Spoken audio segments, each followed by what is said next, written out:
Picture this for a second. There's something you want from someone. Respect, effort, agreement, a decision. If you ask for it directly, they stall, they argue, they forget, or they flat out refuse.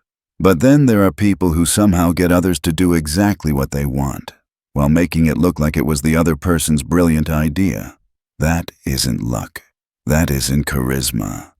That's the dark mechanic of reverse psychology. Long before the term even existed, Machiavelli was using it like a weapon.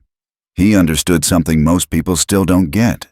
Humans don't just want freedom. They will defend the feeling of freedom even more than their own interests. The moment you say, "Do this," a switch flips in their head. They don't think, "Is this smart?" They think, "Don't tell me what to do." So Machiavelli never tried to win obedience with orders. He did it with options. Here's his first law of reverse psychology. People must feel like they chose, even when they didn't. A ruler who demanded loyalty invited rebellion. A ruler who made betrayal look like the more dangerous path never had to beg for devotion. The genius move isn't to trap people. It's to build a path where every choice leads exactly where you wanted them to go anyway. You're not taking away their freedom. You're designing the maze.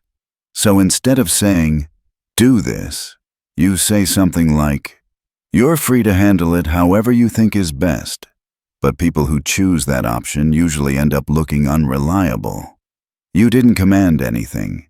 You didn't raise your voice. You simply frame the consequences. Their ego stays intact. Their pride feels untouched. And now, they'll likely follow your preferred option, partly to prove to themselves that they're still independent. Let's call this the illusion of control. You let them hold the steering wheel, but you quietly build the road. This is the backbone of every other tactic we're about to talk about. Because once you understand how much people need to feel autonomous, you stop trying to push them. You start guiding them, softly, indirectly, invisibly. The second tactic is what we can call the forbidden apple. If you really want people to crave something, don't promote it, restrict it, question it, make it look slightly out of bounds. Machiavelli would label an idea too risky, too controversial, or too dangerous to even attempt. And, like clockwork, people would start defending it, arguing for it, even fighting to implement it. Why? Because they thought they were rebelling. They thought they were going against authority, when in reality, they were walking right into his plan. Tactic 3. The weak suggestion. The more you push, the more they resist.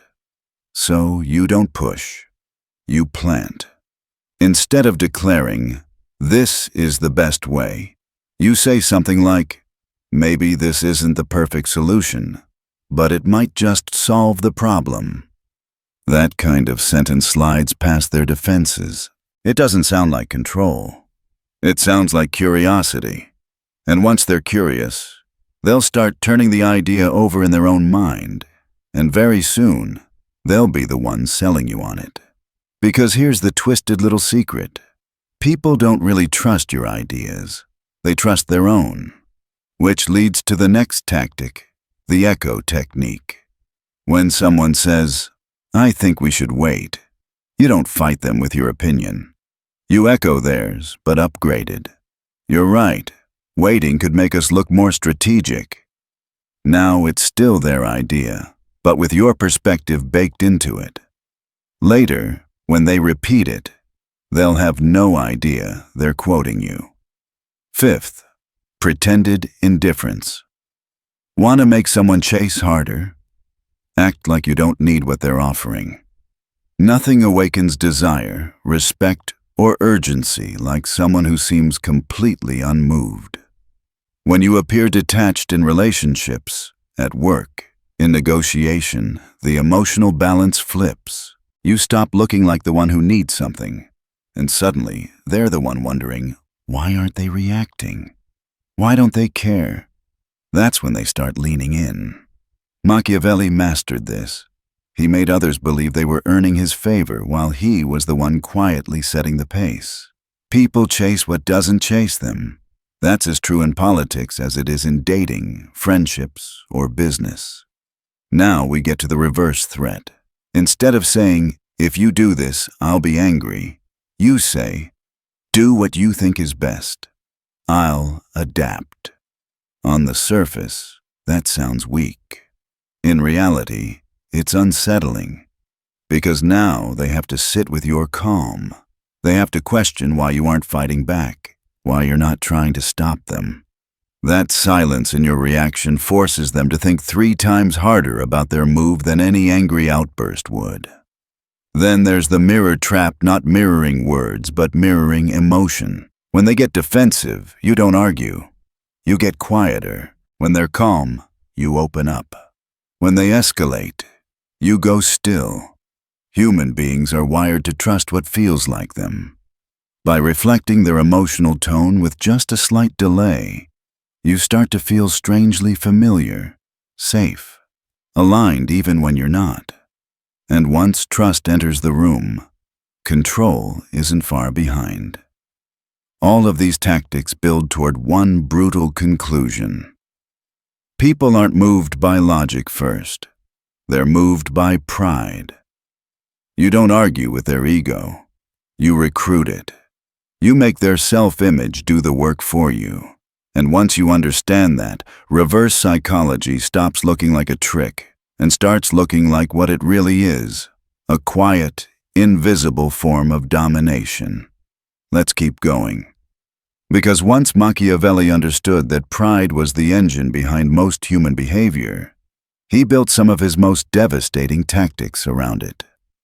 The next one is the self-image hook. Everyone, and I mean everyone, has a version of themselves they want to protect. Maybe they see themselves as logical, or responsible, or fair, or strong. Whatever that identity is, you don't attack it. You use it. Instead of saying, "You're wrong," you say, "You're usually sharp about these things, so I'm surprised you missed that detail." Now their ego does the work. They correct themselves, not to please you, but to maintain the identity they're attached to. You're not fighting their pride, you're steering it. Then comes something far more subtle, the seed of doubt.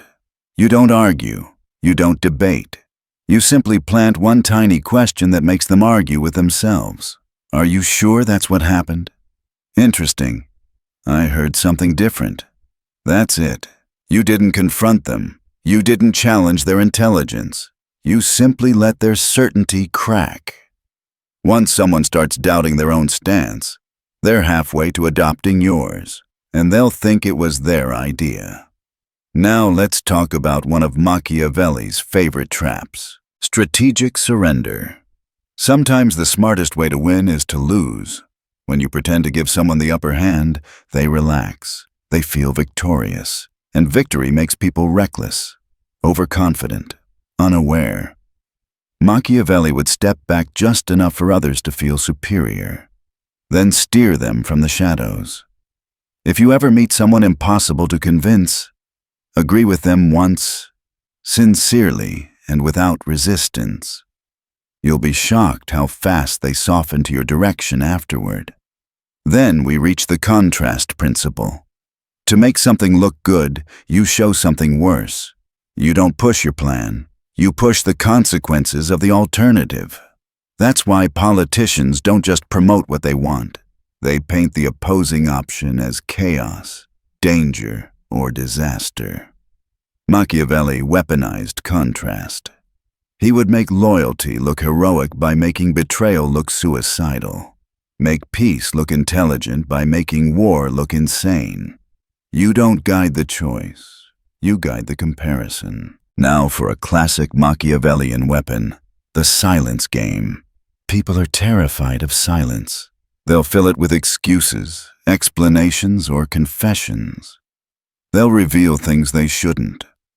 They'll start over-justifying their decisions. Silence creates a vacuum, and human minds can't stand vacuums. They start inventing your thoughts, your feelings, and your judgments. And in that imagination, they hand you power. Machiavelli understood that sometimes the most strategic move is to say absolutely nothing. The next tactic is a psychological switch called the reversal of need. It's simple, but brutally effective. Stop showing that you need anything from them, and they will become the one who needs something from you. Machiavelli used this with allies and enemies.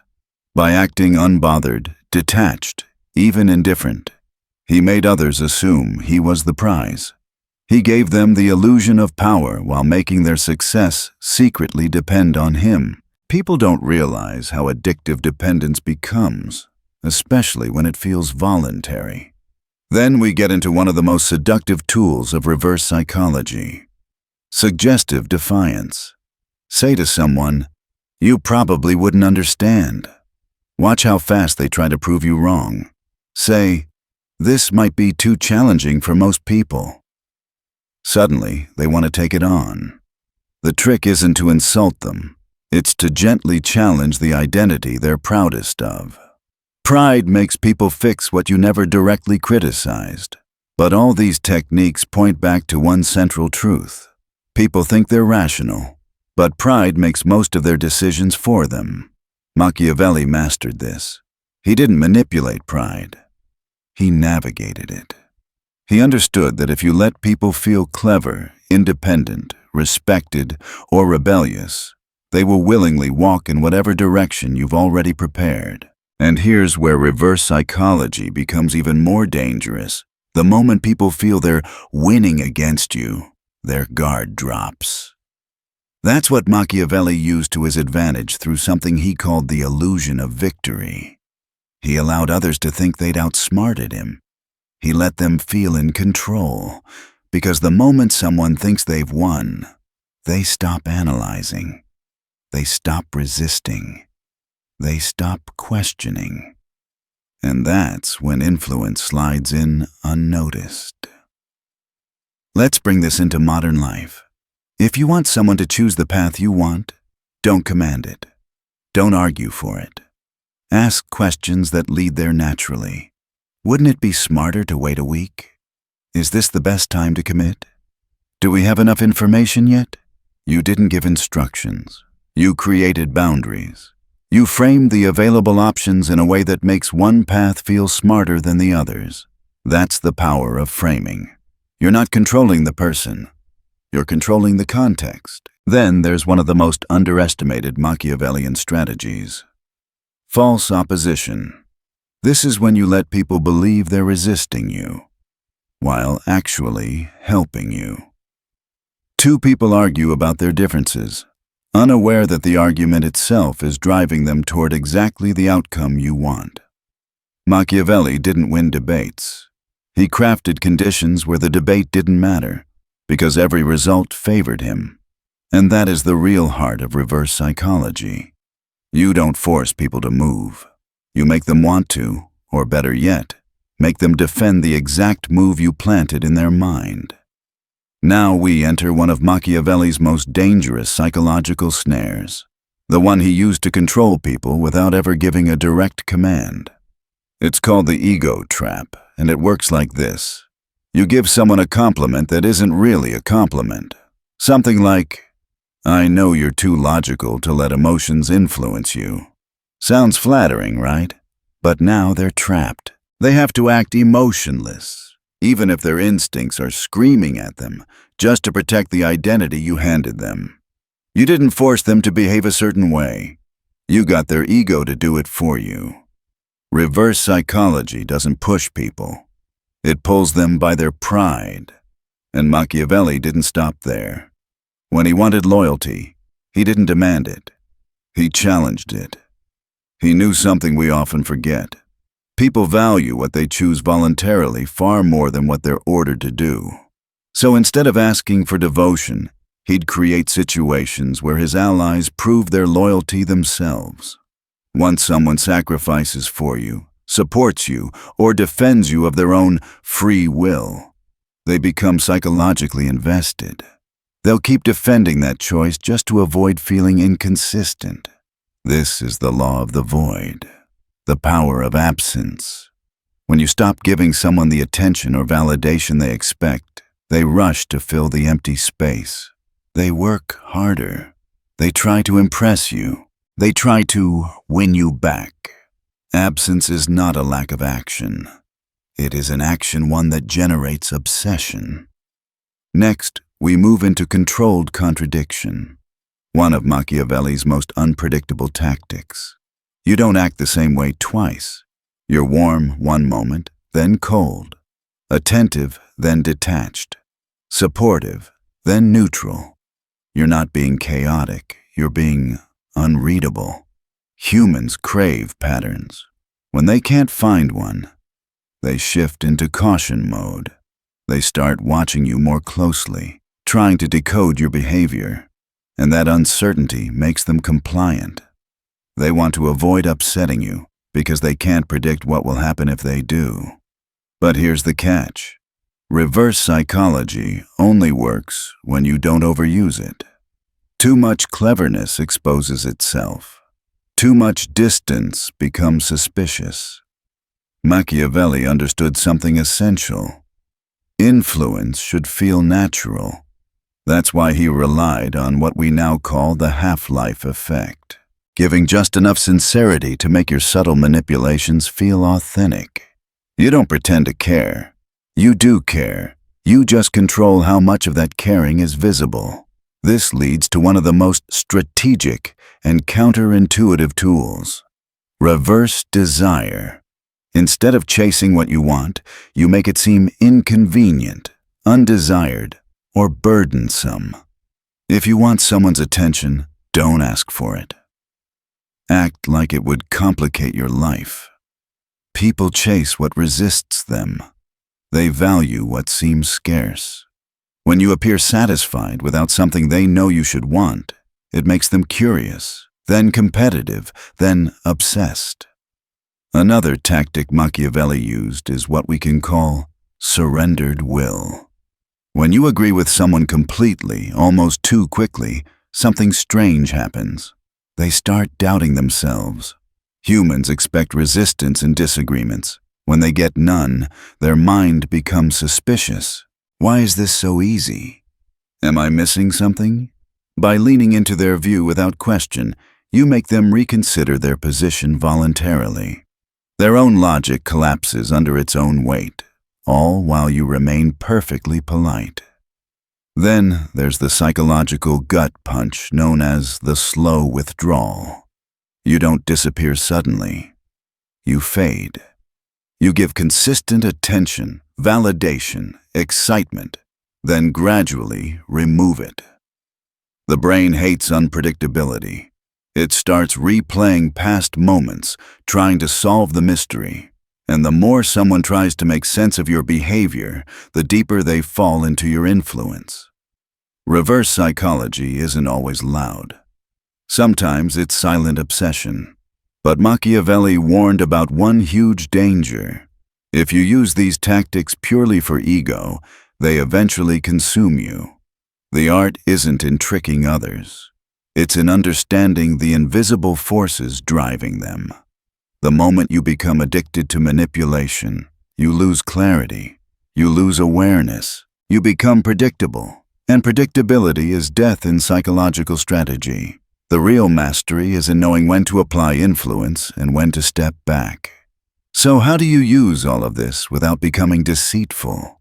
By shifting your mindset from force to environmental control. Don't tell people what to do. Shape the environment so that the correct choice becomes obvious. Don't argue frame. Don't plead withdraw. Don't dominate mirror. Reverse psychology at its core isn't about deception. It's about understanding what people will naturally choose when they feel free. Machiavelli's brilliance was in seeing what most people overlook. Most decisions are reactions, not choices. Reactions to fear, to pride, to insecurity, to the illusion of control. Once you understand that, persuasion stops being about words. It becomes about tone, about timing, about silence. And here's the hard truth. The person who feels most free is often the easiest to guide. Now we move into the deeper layers of reverse psychology. The levels Machiavelli used not only to influence individuals, but entire groups of people. These are the tactics that don't just nudge the mind, they shape it without the person ever realizing. One of the most underrated tools is what we now call the mirror of values. Earlier we talked about mirroring emotions, calming down when they escalate, opening up when they soften. But Machiavelli went far beyond emotion. He mirrored people's values. If someone prized fairness, he subtly positioned himself as fair. If they valued strength, he appeared strong. If they worshipped logic, he became the voice of logic. Not to flatter them, but to become a psychological extension of their identity. And once someone feels like you reflect their values, the line between their inner voice and your suggestions becomes blurred. They think they're following their conscience, but they're echoing you. Then comes one of the most lethal techniques of all, the reverse ultimatum. When someone threatens to walk away, betray you, or make a drastic decision, the natural instinct is to react, to argue, to plead, to negotiate. But Machiavelli did the opposite. He simply said, "Do what you must." That calm permission hits harder than any argument. The person suddenly realizes they expected a fight. They expected emotion. They expected resistance. When they get indifference instead, the balance of power flips instantly. They start questioning themselves. Why isn't he stopping me? Why doesn't he care? Am I making the wrong choice? And in that moment of self-doubt, influence enters quietly. After that comes a brilliant tactic Machiavelli used on nobles, soldiers, and rulers: the shadow favor. You help someone publicly, you support them, you give them resources, you praise their achievements. But later, quietly, subtly, you remove the source of that help. Not in a malicious way, in a way that's almost invisible. What sticks in their memory is the moment you lifted them up, not the moment when you stopped. Humans are wired to feel loyalty toward those who validate them, and by the time they realize they're dependent on you, that gratitude has already hardened into allegiance. This leads into the concealed reversal, a psychological curveball Machiavelli mastered. When someone expects aggression, you offer generosity. When they expect generosity, you offer restraint. When they expect excitement, you offer calm. When they expect closeness, you offer distance. Humans desperately search for patterns to feel safe. Break those patterns gently, strategically, and they become unsettled. Not terrified, just uncertain. And in uncertainty, they start seeking your approval as a stabilizing force.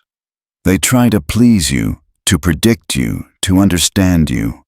That pursuit becomes its own type of control. But Machiavelli wasn't all sharp edges and traps. Sometimes he used what he called the sacrificial gesture, the deliberate act of losing a small battle to win trust permanently. Give up credit. Let someone else take the spotlight. Allow them to think they've outmaneuvered you. When people believe you're not a threat to their status or pride, their guard falls. They become comfortable around you, even protective of you. Then when the time is right, you reveal your competence, not in a boastful way, but in a moment that matters. That combination of humility and hidden power creates awe. And awe is a form of influence no amount of manipulation can buy. Next comes a brutally effective weapon: emotional withdrawal. People assume influence requires intensity, passion, persuasion, big dramatic energy. Machiavelli knew the opposite was true. Emotions can be manipulated, but emotional absence is far more powerful. When you stop reacting, others start imagining. They replay what you said. They analyze what you didn't say. They wonder what your silence means.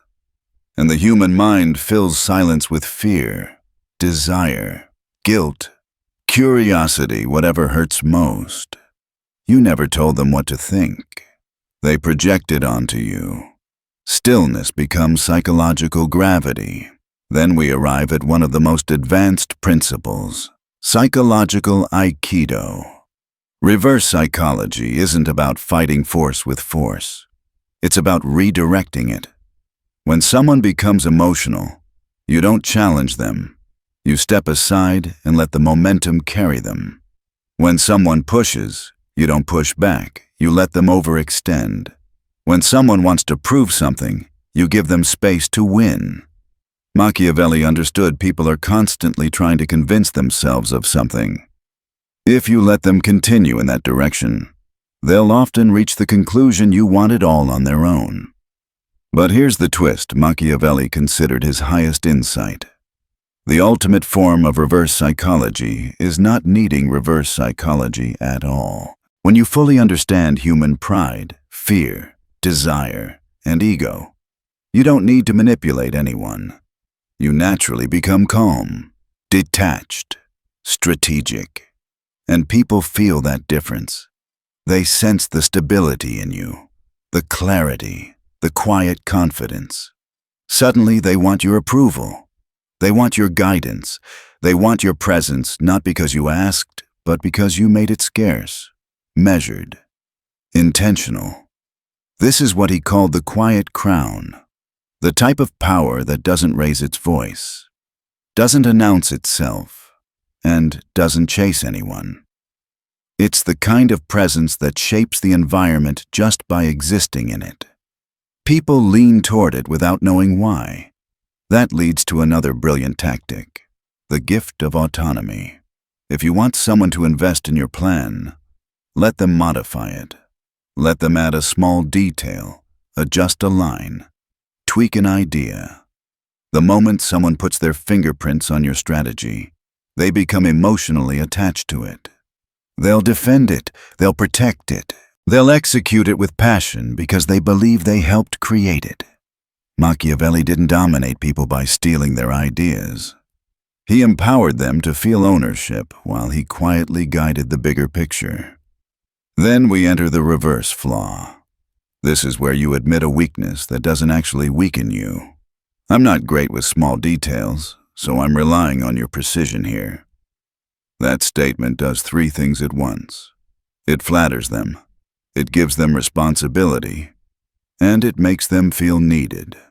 People work twice as hard when they think you're depending on them. You didn't force them into effort, you invited them into significance. We're not done yet, but this is a natural stopping point.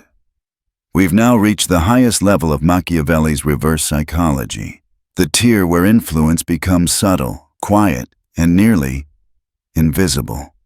This is where you no longer feel like you're using tactics, because the tactics become part of how you move through the world, and the people around you follow without realizing they're following. One of the first tools in this upper tier is the controlled underdog. Most people try to prove their strength constantly, but Machiavelli understood that obvious strength creates resistance. When you appear slightly underestimated, not weak, just a bit overlooked, people loosen up. They reveal their intentions. They speak freely. They expose their strategies without sensing danger. Being ignored becomes an advantage. You're gathering information while they're lowering their guard. Influence, at its highest level, starts with being underestimated at the right time. Then comes the burden transfer, one of Machiavelli's most psychologically efficient tools. When someone disagrees with you, don't push back. Don't get defensive. Say, "You could be right. Maybe I misread it." Suddenly, they're the ones working to prove their point, and the harder they work, the more invested they become in the direction the conversation was already leaning. Pride makes people defend their own reasoning, and that reasoning can be guided, shaped, or redirected without them noticing. This blends into the delayed resistance. When someone expects a fight, don't give them one. Let time do the persuasion you don't need to voice. A day, a week, even a few hours of silence forces them to revisit their position. Doubt creeps in. They wonder why you didn't react. Their emotional intensity fades, and when they calm down, your perspective suddenly feels more stable. Time becomes your quiet ally, softening their stance while you say nothing at all. Next, we reach the deeper mirror, not mirroring someone's mood, but mirroring their values. If they pride themselves on fairness, you emphasize fairness. If they see themselves as decisive, you reflect decisiveness. If they think they're logical, you subtly reinforce that identity. People trust those who remind them of themselves. And once that trust is secure, your voice blends with their internal reasoning. Your suggestions don't feel like suggestions. They feel like insights they discovered on their own. Then comes the reverse ultimatum. When someone tries to pressure you by threatening to walk away from a negotiation, relationship, or partnership, you don't panic. You say, if that's what you feel is right, do it. The power behind their threat dissolves instantly. Their confidence wavers. They begin second-guessing. Reverse psychology is rarely about blocking someone's move. Most of the time, it's about letting their own doubt block it for you.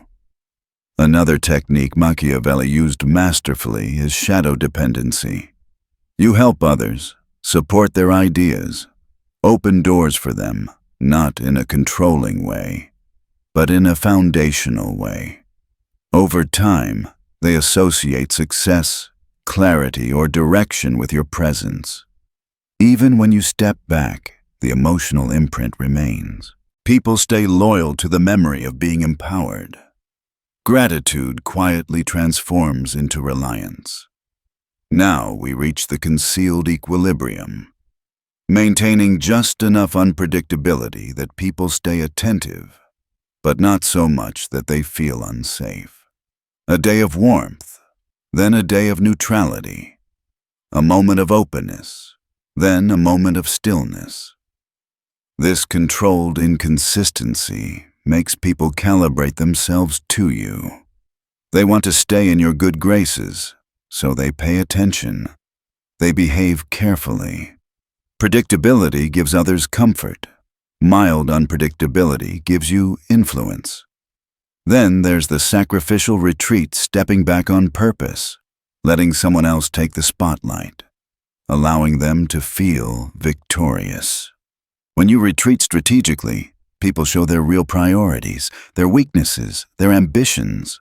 You gain clarity while they believe they've gained ground. Machiavelli valued information more than dominance, because dominance comes easily when you already understand the battlefield. We now move into emotional scarcity. Humans expect emotional availability. When you limit yours gently, calmly, people become curious, then invested, then attached.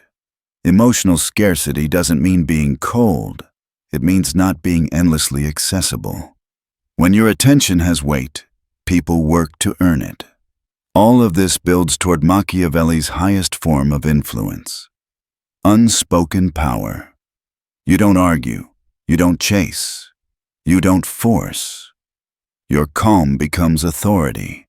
Your silence becomes persuasion. Your independence becomes magnetic. At this level, you no longer need to pull psychological strings. People orient themselves around you because you don't need them to. In the end, Machiavelli understood the ultimate truth of reverse psychology. Real power isn't loud. Real power doesn't push. Real power is when people guide themselves in the very direction you wanted, while believing they did it freely. In the end, Machiavelli showed a truth most people never realize. Influence isn't about force, it's about direction. When you master silence, timing, and emotional distance, people reveal themselves. When you stop chasing, they move toward you. And when your presence becomes calm, scarce, and intentional, your power becomes effortless. True control is never taken, It's granted by those who believe they're acting freely. That's the final mastery of reverse psychology, guiding others without lifting a finger and shaping outcomes without ever appearing to lead.